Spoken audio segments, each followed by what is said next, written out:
Hello and welcome to Student Affairs Live, the weekly web show for student affairs professionals in higher education. We broadcast on the Higher Ed Live network, and you can tune in to Student Affairs Live along with my talented friend and colleague, Heather Shea Gasser, Wednesdays this summer at 1 o'clock Eastern Time. Be sure to stay with us till the end of the show to hear about the great lineup we have scheduled for this upcoming month. In a moment, I'll introduce you to our distinguished guest, but we can't do that without first giving a shout out to the sponsors that make Student Affairs Live possible. Higher Ed Live is sponsored and produced by M. Stoner, a marketing communication firm that works with education institutions on branding, strategy, web design, and more. Student Affairs Live is also sponsored by ACPA, College Student Educators International. ACPA's strategic partnership with Higher Ed Live calls attention to the pairing of innovative professional development delivery with the strength of a renowned professional association. ACPA publishes the Journal of College Student Development and About Campus. Thanks to Robin Janice, Rutgers Director of Leadership, for monitoring today's back channel, taking questions from the universe, or not the universe, the Twitterverse. Remember, those who compliment Robin the most today are more likely to get their questions asked on today's show. Now, finally, I'm pleased to have join me a former colleague who I had the pleasure of working with some 20 or so years ago. He is the freshly minted CEO of ACUI and has been gracious in sparing some time today to be with us to share his vision for student unions and the association. John, thank you so much for being with us today. It's my pleasure. Thanks for having me. So John, you're only the 5th chief executive in ACUI's celebrated 100-year history. Now, in preparation for this show, I read some great stories, some lessons that you learned along your professional journey that were published in the May edition of ACUI's Bulletin. Would you mind starting us off by sharing a few of those stories with our viewers? Sure. First, thanks for reading the Bulletin. Appreciate you reading my column. It's always wonder, right? But what I was trying to convey was, as we start a new job, or I'm starting this job, I kind of think back about who I came across my path and who helped me to get me where I am, and it's the lessons learned from people. So I talked about my past mentors and supervisors. So I'll give you an example of a few people. So Pat Brown, who's at the University of Vermont, is probably one of the most progressive and non-conforming individuals that I know. He, if you met with Pat in Vermont in the middle of the winter, he'd be wearing short sleeves. That's just who he is. And so it's that thinking creatively is really what I learned from Pat, and that's carried with me. At your home base at Rutgers, when I was there, Paul Brightman was the director of campus centers. And Paul, just about as good as anybody I know, was able to navigate a large state university and what takes place there. And what I said in the article is that Paul could probably teach Donald Trump a thing or two about the art of the deal. That's before Donald Trump declared his candidacy for president, but Paul really, what I've learned was really about auxiliaries, about operating a business, and the importance of generating revenue, providing good services and generating revenue to help really pay for the operation and for the programs that we provide. And finally, I'll mention my most recent supervisor, Lauren Rollman.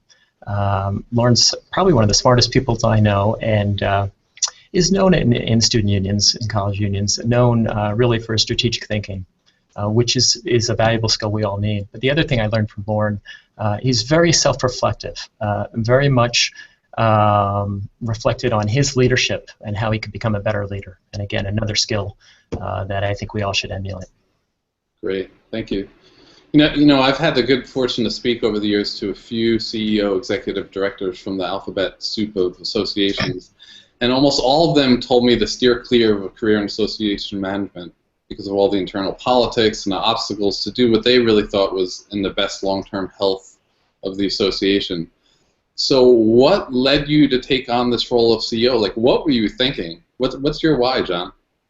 Yeah, sure. So, first politics. I think many of us have worked in higher ed have dealt with politics. So if you've been around the block, you've learned how to navigate higher ed. There's a story about Larry Summers, former president of Harvard, and he after he left the presidency, he went to government. He worked in the Obama administration as a chief economic officer, and ended up he was going back to Harvard, I think, for a faculty position. And yeah, there was a press conference, and the reporter said, Mr. Summers, aren't you glad to be leaving Washington and all the politics? And he just laughed and laughed and laughed and said, you have no idea about politics if you haven't worked in higher ed. And I think that's true. So I look at it a little differently. I've only been in the job for 6 weeks, so maybe it's different, but I can't imagine the politics and the obstacles will be as there's really the opposite. I think there's great opportunity because so far my observations and associations is you can create change. You can act quickly. Can't do that so much in higher ed. So my why, I guess, is really I've worked in college unions for over 25 years, and my passion is still about students, still about what we do for students and creating a co-curricular environment and helping them grow and develop and be successful outside of the classroom. So that's still there. I'm just taking my leadership skills in a different environment. Actually, I think it's a little bit broader. So we're helping, and I'm helping professionals be successful for college students. So I actually might have a greater touch. So, sort of in summary, I think I can make a difference just from a different side of the house. So I heard you only been in there 6 weeks, so I know you're still filling this out, but what exactly does the CEO of ACUI do? What does a typical week, if there is such a thing, look like for you? So yeah, I've been here 6 weeks, so since May 4th. I'm not sure there's a typical week. I've had 4 trips on behalf of ACUI. I've been out of the office 15 days, so far it's been a lot of travel. But I think a CEO has a number of different responsibilities. At least this CEO, probably first and foremost, is to build relationships. And so, that's with our members, our corporate partners, our potential donors, other associations. So I think that's really important. Second is making sure all the trains are on the tracks. Making sure our educational programs are taking off, that our annual conference is being planned, the day-to-day. I'm not in necessarily the details because we have just an awesome staff, just exceptional individuals who our members love. So real fortunate. Third, I think, is to look at the business model, to really look at how we will be sustainable as an association. So there's challenges like every place else, and we really I need to be focused on that. I mentioned travel, and part of this job is certainly travel and speaking, presentations. So this fall I'm scheduled to speak. I think I'm the keynote at 4 of the 8 regions, so I'll be doing that this fall. And then finally, I think the role of the CEO is to really be thinking about the big picture and helping the team to look at that, about what's on the horizon coming up. Great. So that's the association. Let's step back for a moment and talk about student unions and some trends and issues that you will be paying, or we should all be paying attention to in the upcoming year. Sure. Actually, I was just on Monday at NACA Central conference and spoke about some things that I see, some trends and issues. So certainly, the past few years, there's been sort of an increase in student activism on campuses, quite a bit actually. Seems there's been tension and really campus climate. I think is a challenge. So I think in the college unions we need to be one. The union is the place where we want that to happen. We want those to be the place where dialogue and conversation takes place. But our college union professionals need to be tuned in. Building those relationships, understanding what the issues might be, so that we can help sort of when the crisis might take place. We have a changing campus demographic. The past 5-10 years, for sure, it's become continues in a really positive way, become much more diverse. And so we need to be, again, in the college union, thinking about how we bring people together, how we create opportunities, programs for them to engage, to learn about different backgrounds, different cultures, different religious beliefs. That's again what we're about. There used to be a saying. The third thing I'll mention is there used to be a saying that was, "Every dean wants a Starbucks," or "Every dean wants a coffee shop." And I would suggest that actually that phrase we might change. And I think it is, every dean wants a student union. So I've seen on campuses like a business school and that particular building, not just having classrooms, having additional meeting rooms for student organizations, having lounges, having beautiful meeting and gathering places, having a great place to eat, having a Starbucks, having a fitness center. So really the dean's goal is to keep the students in the building all day, and we certainly understand why he or she might want to do that. But when I talk to students, they say, yeah, not so much. I want to actually see other students. I like my academic program, but I want to be in other places. So the union certainly is for all campus students, and we want to certainly, I guess, I would suggest, certainly up our game with our services and our programs, but also to partner and to collaborate with these other environments. There was actually a blog post on our ACUI Commons. A member from Indiana University talked about this particular issue. So I think it's on the minds of our members. The other thing I mentioned at the NACA Central was a phrase I used. I said, the end of this may be the end of retail as we know it. There used to be these things called music stores in unions and video stores, and of course e-commerce has just killed us. So now we have, of course, Netflix and iTunes, and we all buy things online. It's very common, So Cyber Monday is as popular as Black Friday. So the one that's probably still in play but on the brink is college bookstores, many of which are housed in our unions. And so digital technology is really having an impact, and we'll just have to see. 2014 was supposed to be the year, actually, that digital textbook sort of the tipping point that it took off, and it didn't happen. And it didn't happen partially because current students are still wanting that hard copy, and the technology is still a little clunky. Your page might be different than the professor's.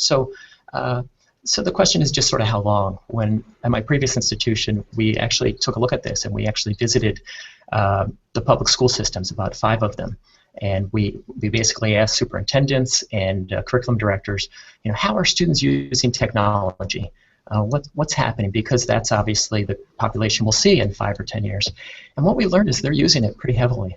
It varied. So one school system on one end of the spectrum, their students from 7th grade to 12th grade had a 1 laptop per student program, and that was their textbook. So they really were using that heavily. Other students, maybe not as much, but everybody was using technology, smart boards, that type of thing. So it's not a question of if, it's more of a when. And what are we doing in the college union as we think about our college doors? They maybe become more campus doors. And really, as we think about technology and just this whole retail area, ask ourselves how we adapt. So those are some. Technology overall, I think, is something that we should certainly be paying attention to always. Social media, certainly, and how our students are using it and how we can use it to enhance our programs and services. So one of the trends certainly in higher education has been privatization and outsourcing. University presidents and CFOs are looking to generate income in areas that they consider unrelated to the academic core. We've seen this in housing, health services, dining services, recreation, counseling, career services. Should we be concerned about student unions getting outsourced? Well, I think we should be paying attention. I don't see sort of a wholesale college union outsourcing, but I do think there are components of the college union that we really should be paying attention to. So self-food op, custodial, maintenance, conferencing, those are all areas I would suggest could be in jeopardy, and we should pay attention. Student activities office, I'm doubtful that would be outsourced. But the way I would suggest that we look at outsourcing and what we do in the college union is essentially we should be upping our game.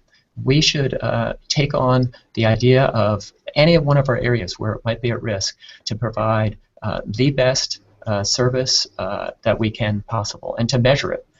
So if we are thinking that it might be a food area, we should measure how we're doing and provide the best service, generate as much revenue, or if it's an area that's an expense, how we shrink it as much so that we can be prepared. And we should then benchmark to other areas that are outsourcing and become a best practice. The other thing that we can do actually is I think we can tout it a little bit. We can brag when we are outsourcing, because in some cases, and so it's okay to tell the CFO that actually this food leased partner is doing exceptional, and we're gaining a lot of revenue from that, and that's outsourcing. So we should really play both ends on that. Great. So you mentioned the technology before, and I was lucky enough to hear you deliver a great presentation this past year on technology. It was at a Big 10, Pac-10, Big 12 meeting at Ohio State. What are some of the interesting ways that student union professionals are using technology today? Sure. So I think we see this both on the operations physical plant side and in programming. So with the physical plant, I think there's just been huge gains, huge efficiencies gained and savings and costs. And so a couple examples in that area. The first is with digital controls for our heating and HVAC heating, ventilation, and cooling areas. And so you would put in your digital controls. You might connect it to your event management system, and in that manner you can really control the heating automatically. You just align your meetings and events, and so an hour before the meeting it cools down or it heats up depending on the time of year, and you provide a comfortable environment for the client. But then when the event's over, it then alters to saving you energy as much as possible. At night, the same thing. It cools down or heats as you need it. So at my previous institution, we actually we invested $500,000 in one of our facilities to put in a digital control system, and we expected a return on that investment in 5 years, and we were ahead of track when I left. So it can be pretty huge, just the savings in the utilities. The other area, I think with the physical plant, we've seen a big jump in improvement is with LED light bulbs. And in our homes, we see this as well. And so it's just the light bulbs, the technology has improved dramatically. You can have great lighting, you can dim it, I mean, there's a lot you can do, and you're saving a lot of energy. And the other piece that people sometimes don't think about is your savings in labor. So if you have a ballroom that might have 50 or 100 light bulbs, and usually there's a lift involved to try to get that changed. You change them once, and you're not changing them again for 5 or 10 years, so you're able to use that labor. You know, our students come to campus loaded, you know, with their phones, their iPads, their laptops, and everything. And like us, they expect to be connected all the time. And so wireless access to probably, you know, I don't know the life expectancy, it's probably about 5 years, so at least, though, we need to be changing those over and getting them connected. We want them in our buildings, and we have to provide the environment they want. I think the other, in programming and student organization areas, I think there's been some enhancements too. You know, just over the past 5 years, the student organization management software has made a big difference for our student activities types of areas. You know, so we can, rather than having all the transactional stuff that an advisor would spend their time on, that can take place with the software. You know, so you run through that. And then our advisors can be advisors. They can build those relationships. They can work one-on-one more with students. So I think that's been a huge, huge benefit. So those are some of the examples maybe. I think there's some in retail as well. But the goal with technology, I think, is to stay current.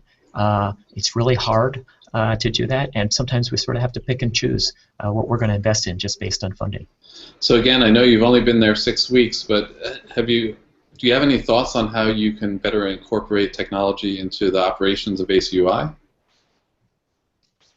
Yeah, I'm pretty big on technology. I wouldn't have done a presentation otherwise, I guess. But I probably don't know enough. I know a little bit. I know enough to know they have some pretty good things in place here that we're using. I would say they're mostly sort of business management systems that are in place. So we have a great customer relations management software and marketing software, project management that actually our members are using too. Some of our member teams are using the project management tools that we have in place. So I think those have been really successful. We have some on-demand types of tools that we use. So there's a ACUI 101 program that members can use, and some of our new volunteers. I think ACUI does a great job with their social media, really taking advantage of social media. So again, I would suggest a little too new for me, but I think we can incorporate sort of the best technology that meets the needs of this organization It's sort of different for everyone. Sometimes old school is okay. You just sort of have to pick and choose what works. You know, speaking of social media, my first association introduction to social media was at a conference that you ran in Boston, and I believe Ed Cabellin was your social media guru for that particular conference. He's awesome. Yeah. So great partner. Yeah. So we tend to get lots of new to mid-level professionals listening in on the show. Do you have any advice that you might give the young professionals that are entering student affairs field in general? Sure. Yeah, absolutely. I just last week actually attended our what's called IPDS. It's our new professionals who are entering the college union, and it's a great curriculum. They had a lot about we had financial management and supervision and marketing, and I was fortunate to be the educator in residence. I think that's because I was the oldest person there, maybe. But I also got to do a session on basically what I look for. What does John Taylor look for when he's hiring someone and in the field? So a couple things, probably about 4 or 5 popped for me. So the first is I always look for someone who's ready to learn. Really want someone who's going to roll up their sleeves, get into, and wants to absorb information and grow in their professional development. Malcolm Gladwell, he either said or he plagiarized. It's probably questionable, but he's sort of the one who's credited with the whole 10,000 hours, that it takes 10,000 hours to become an expert in a given field, with 10,000 hours of practice. And I think that's true. I think sometimes our young professionals, they want to make that next step and jump, and you really do need to learn. You really do need to get it down. I relate it to when I was a kid, I wrestled, and my coach, he had us doing drills over and over and over again, and it got monotonous. But then when you were in the match, it became second nature. And it's the same in our field. There's things that you do, there's things that I do. I could probably write an RFP in my sleep. I've done it so many times. Young professionals need to think about that. Second thing I mentioned was communication, and that's for all of us, of course. I always, 50% of the time when there's a problem between people, it comes down to communication. And my favorite quote is, "The illusion of communication is that it has been achieved." We really need to just always be thinking about that. What we say, how we say, listening, all of those things are just really important. Third thing I talked to them about was being both persistent and patient at the same time. Higher education, it's a place where things take time, unfortunately. It can be bureaucratic. It can be difficult. Buying something through purchasing doesn't always go as fast as you want. Trying to get someone hired, sometimes there's hoops. And so in the college unions and in student affairs overall, we need to be persistent. We need to be like a dog with a bone. But at the same time, we need to recognize it may not happen overnight. Fourth, really thinking back to our foundations, and for me, that's students at the center. And so even someone who maybe doesn't have a strong educational background in student development theory has to recognize in student affairs and in college unions, our role is to grow and develop students and to help them be successful and to graduate and change our world in positive ways. And so I always, when I'm making decisions, I always think, how is this going to affect our students? That's always the driver for me in any decision. And finally, the thing that to me is most important is integrity. It's a deal breaker, and so any young professional needs to really have their personal values and ethical standards. And so we may have challenges with the right decision is, but we should never have a challenge with making a decision with integrity in the right manner. So if I transported you back in time to your post-college graduate days, what advice might you give to the younger John Taylor? What might you have done different, or what should he have done different? Yeah, I guess I would probably tell John Taylor maybe to worry less about making mistakes. I'm my nature, I'm probably more of a failure avoider, and I probably could have taken a few more risks along the way. So that'd probably be it. I worry less about missing the mark completely and take a few more swings. Nice. I forgot that you were a wrestler. What was your big move back in the day? A Granby. Do you know what that is? A Granby. No. Can you describe it for? You'll have to look it up. It's an escape, if that helps. Oh, a Gramble roll. Granby. Yeah, Granby roll. Okay, right. Gotcha. All right. So, you talked before about having the online education piece, and we're all pushing for more remote learning and online education. Do you think there'll be a time when brick and mortar institution and therefore student unions become irrelevant? Is it possible for us to develop community without buildings? Well, I think it's a good question. I think there's a place for online learning, but I would suggest we're still in flux. The jury's probably still a little bit out on MOOCs and other online delivery methods, although they're important. I guess I'm one that believes that it is and will be a place where we'll still have some brick and mortar. And so I may have blinders on, but I think students still need to interact with others. I think we have seen our students, their soft skills aren't actually where we want them to be, and it's really that group interaction. I'm a strong believer in experiential education. I remember at Rutgers you ran the ropes course, so I think you probably have some of those same values. So for me, I think that's really important. Building community. I do think we can do that outside of having a building. So I think we see that on college campuses. And in college unions, probably about 20 years ago, college union directors were worried that our students were going to be staying in their residence hall rooms on the internet and gaming, and that they wouldn't come out, and we would have a hard time building community. And fortunately, that didn't happen. Students did came out. They came to our unions. They very much want to interact. They want to socialize. They want to be with others. So I think that's a sense from them as well. And so the other thing when we think about technology as well and what we have with community, I think we have some examples of how outside of our classroom it's already taking place. I would suggest that there's this thing called Facebook, and that we might think of that actually as community. You have friends. You probably share more than you should online with your friends, but it's still a community building area. And I think again there's been studies, there've been concerns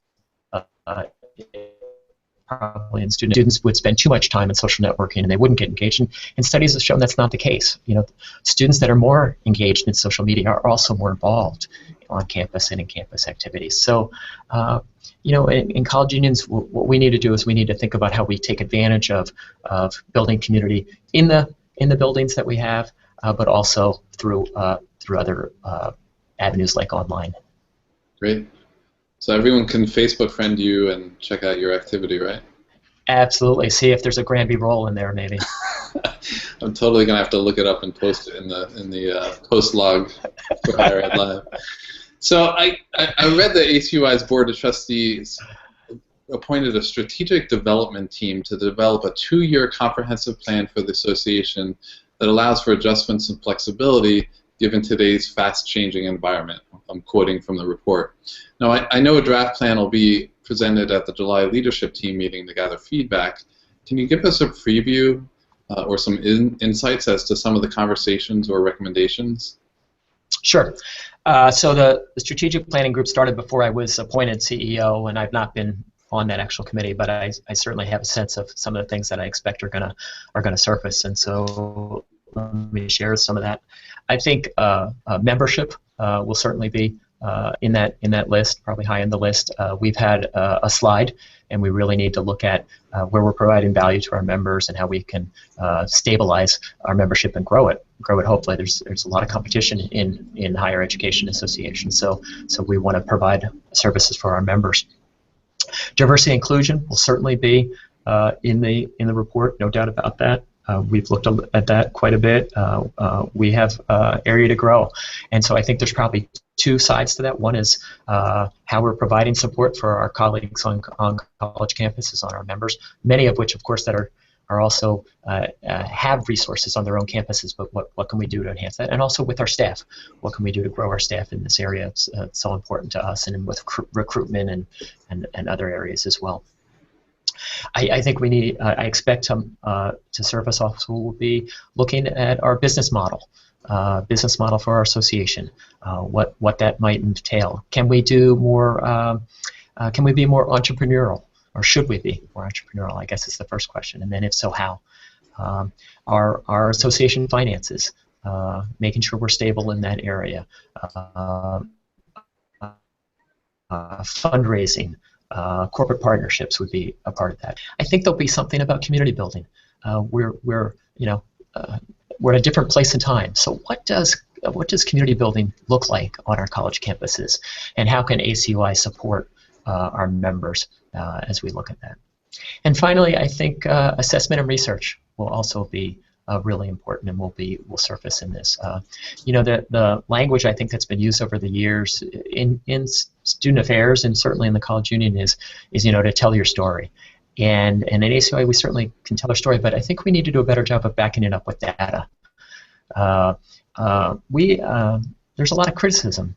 Just last week, in our colleagues in nurse and rec sports, I'm sure we're thinking about it as Chris Christie, and Elizabeth Warren basically were sort of saying lazy rivers and climbing walls are kind of extravagant. Why do we need that for our students? And we need to, and I think that can come to unions, college unions as well. I think we need to be able to help our members through research and to think about how we can better tell the success that we have in helping students be successful at college because of their experience in the college union, because of community building, because of so those are probably the ones that I expect will surface. There'll certainly be other things as well.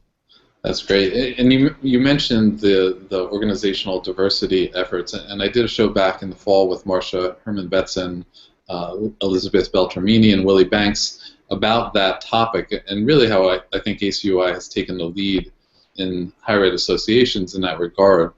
How has ACUI progressed, and what do you do as a CEO to affect change and improve in this area? Mm-hmm. I think we're on the front end of at least our diversity and inclusion efforts at ACUI. What took place the last year is a council for diversity and inclusion was created. Actually, the membership was just announced or determined. Liz Beltramini, who was on your last visit on this topic, she's actually going to lead that group. And they're essentially a work team and an advisory board to help us move diversity and inclusion efforts. They'll be focused in assessment, communication, training, and educational. Probably those will be the focus areas. And so some examples of some things that have happened. Before I got here, there's been some staff training, and so on areas on different work styles, on lens that we look through. Those are some of the things that they've been looking at.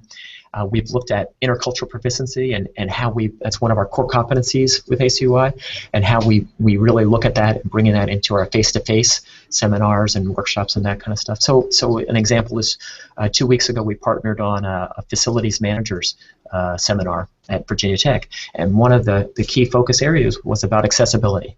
So that was using that diversity and inclusion lens and tying it to sort of the content area of that particular program. A number of ACUI members this past Saturday participated at Indianapolis in the Indy Pride Parade. So again, just trying to emphasize our value in that. I think my role is really to help to get us to a point where diversity and inclusion is second nature. The concept of inclusive excellence that is on some college campuses, and that we really look through that lens when we're trying to make decisions, when we're planning our annual conference, that we really look through that lens and how we can make sure we're enhancing the experience. So you talked about it's becoming a really competitive landscape for higher ed associations. My question is, what's your relationship with the other student affairs associations? Do you have an opportunity have you had an opportunity to meet your counterparts? How often do you meet? Do you or will you collaborate? And if so, what kind of issues do you gather around? Mm-hmm. So I think it's competitive as far as I think at some point someone's going to say, how many associations do we really need? And we need to think about that. But at the same time, it's certainly collaborative. I had the good fortune, my first experience of a group called SHEMA, which is basically the Higher Education Association executives. And they meet about twice a year. And I was with that group in also a great group, lots of experience, and so I feel real fortunate because that'll be a strong resource for me in growing in this field and in this profession. And I think there are both discussion that occurs among the executive directors and CEOs, as well as some collaboration efforts. So there's certainly at that meeting and listserv, and it just varies. It's a pretty wide range of topics. So the listserv most recently. Cyber liability insurance was a topic. Do you have undergraduates at your annual conference? Before, there was a lot of discussion about the Indiana Religious Freedom Act and how were different associations dealing with that. And in the end, they actually created a joint statement from the Higher Ed Association. So I think it's a great group. We're really looking more at how we work together. And then we do partner on different seminars, workshops, that type of thing. We don't need to do it all alone. So I mentioned the facilities management one. There's a student organizations institute that there's about 4 associations that are part of. Before we went live, Robin had mentioned she attended the Women's Leadership Institute, and that's in December, and there's a number of associations that are part of that. So I think it's a group that really does look at working together and the commonalities. Great. There seems to be this profound pride and sense of community amongst ACUI members. How does the culture surrounding ACUI differ, if at all, from some of the other student affairs organizations? I think ACUI is known as, to some people, the Association of Hugs. I think what that communicates is we have members that love their jobs, who care about what they do and are invested in what they do in supporting students and helping students be successful, and also very much care about professional colleagues across the country and around the world. And so it's a little bit different in that way, I think, in that they have this very strong sense and care for each other. I think probably some of that has to do with ACUI is a pretty good size, actually. So if you go to an annual conference, like you did in Boston that you mentioned, it has a good density, but it's not overwhelming. And so if you're overwhelmed, and I think our members go out of their way to help people feel included, and so by the end of the conference, now you're not too much of a hugger, but I think by the end of the conference, if the next one you're at, I'm going to try to hug you, actually, Tony. So we'll see if that works. But I think people may start out, they may not know each other well, but by the end they're feeling pretty good. And I've met many people who have attended a regional conference or an annual conference and just say what a wonderful experience they had. And a lot of that is obviously from the content. The education that's there, but it's those relationships that they're building as well. It's pretty tight-knit in some ways. All right, I'm going to work on my hugs, I promise. All right, excellent. I'm going to call you out when I see you. So I'm sure our viewers like to get to know a little bit more about your personality and what makes you tick. So I thought we would do a quick speed round of short answer questions, all right? Sure. And I have a bell here to try and pace us if we get this. So they got to be short, they got to be concise. We're going to move fast here, right? All right, I'll do it. All right, here we go. First one. If you could invite anyone, dead or alive, to dinner, who would it be? Nelson Mandela. I think. That's correct. Go ahead. I interrupted you. Go ahead. I was only. He's a great leader. Would love to sit and learn about his journey. Learn about how someone can really take South Africa through a reconciliation process after being in prison for 27 years. So just an amazing individual. Nice. All right, next one. What makes you laugh? Usually my kids, when they're not making me cry, they're making me laugh. So I have 4 kids, ages from college to middle school, and it's been a joy to actually watch them grow up, and so I cherish them. Yeah. Good. What's been your favorite book this year and why? Well, of course, I've read a couple books on CEO transition, first 100 days, and they've been pretty good about, some good checklists and what to think about. The book I'm reading now is pretty good. It's Joy, Inc., and it talks about office space and collaboration efforts in office space. And so far, I don't agree with everything. I like the idea of how we create synergies in offices, so that's a good step. Cool. All right. What's your favorite TV program? I'm not a big TV watcher. The last show that I actually watched on a consistent basis was West Wing, so that shows you how disconnected I am. So I've seen probably a handful of episodes of House of Cards. I've enjoyed that, and I bought my wife for Mother's Day. I bought her The Outlanders first season, and we've enjoyed that as well. But I'm pretty far removed. All right. Favorite home cooked meal? So I'm pretty dangerous cooking, so I pretty much appreciate any home-cooked meal that someone else is providing. I thought you meant dangerous in a good way, like you could kill it. No. I'm good with dishes, not with cooking. So if I'm cooking something simple, maybe brats on the grill would be my favorite because it's simple. Oh, know your strengths, right? Yeah. All right. What would be the title of your biography?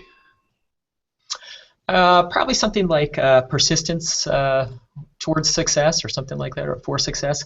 I've been very fortunate in my life, fortunate had my parents and my education.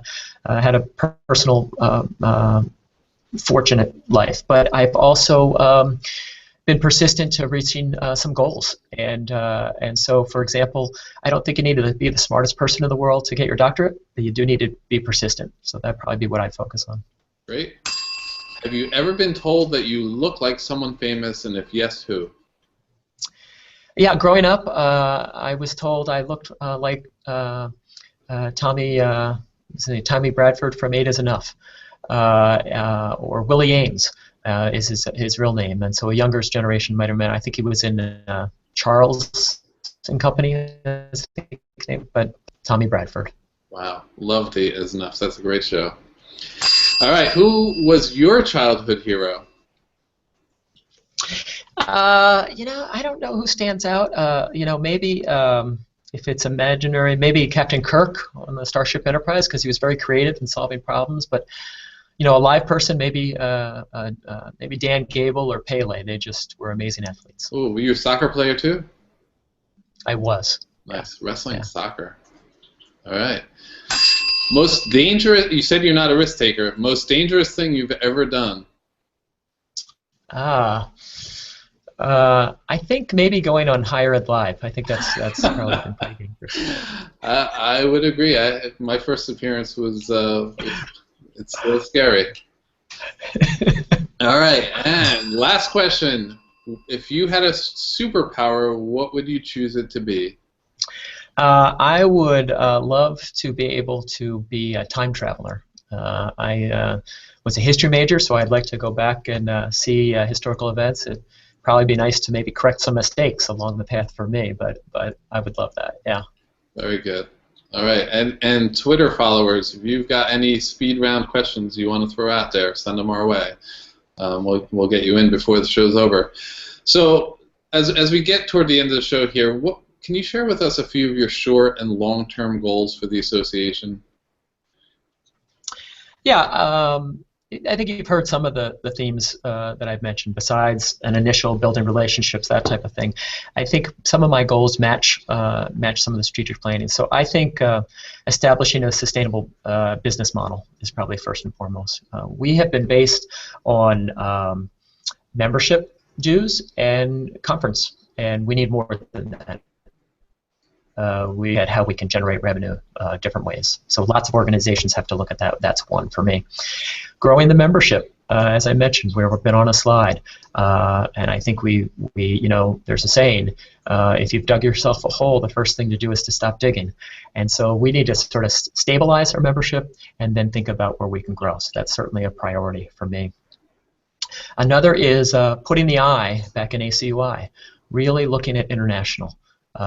Some of the members we lost are international, and I really want to look at that carefully. There is so much we can learn from each other across cultures, across borders, that I think there's great opportunities. Unions operate similar but different across the world, so that's important to me. Research, again, I had mentioned that earlier. I really think it's important that we are both contributing to the knowledge base and we're adding that credibility that I mentioned earlier when we have criticism. We prepare our unions for being able to respond to issues. And finally, fundraising. It's a new area for me, but I think it's important. So really trying to learn what our members and friends of ACUI, what excites them about ACUI, and how we might be able to have them help support some of our initiatives. So you mentioned the I in ACUI, and I got an email prior to the show, and someone wanted me to ask if you thought the association name ACUI is reflective of the mission and today's student union. Yeah, I think it's a great question. I think we should be looking at the name. It's a little confusing. The first question that I usually encounter when I say I'm from Association of College Unions International is, oh, is that a labor union? It's confusing, and when you're trying to tell your elevator speech and you're actually hung up on the name, it's hard to get the rest of the speech out. So I don't know exactly what the name should be, but I think it was really would be helpful to have dialogue. I could be in a minority, and that would be fine. But I think that will help us sort of, and we should be really better conveying who we are, what our purpose is through our name, and I'm not sure we're there right now. Great. So, final question here. What is the one thing you'd like to see student union and activities professionals think about or focus on in the upcoming year? Yeah, I'm gonna highlight something I mentioned, maybe a little bit more in detail quickly though, and that's student activism. I think that issue is really heightened right now. At my previous job, we had a number of issues that just arose, and we've really had to manage those. I think some of it it's the tension that exists on campus with the campus climate. I think probably diversity and inclusion is a part of that. And so in our college unions, we just need to up the game with being even more welcoming, more inclusive, intentional efforts to engage our campus community. Really, the union is the place where we should be having those difficult conversations, really get challenging the campus in that way. As we know, the union is a place where we come together. That's really where I would challenge us to really think for this next year. Great. Now, John, you were concerned when I first reached out to you that you wouldn't be able to fill up an entire hour. Honestly, I've got 10 more questions I could ask and keep you on here forever. This is a wealth of information. I hope everyone from the association spends the time to check it out and hear it, either if they're not listening live through the archives. Thank you so much for taking the time out today. Much appreciated. For our viewers, I'll be returning in July with another great show with Charlie Nutt from NACADA to talk about trends in academic advising. And be sure to tune in to Heather Shea Gasser on June 24th at 1 o'clock Eastern Time as she talks with Matthew Batera, Susan Munez, and several other guests on the topic of supporting undocumented students in higher education. Please find me on Twitter for more information and details of upcoming shows. Until then, my name is Tony Doody. Make it a great week, and thanks for tuning in.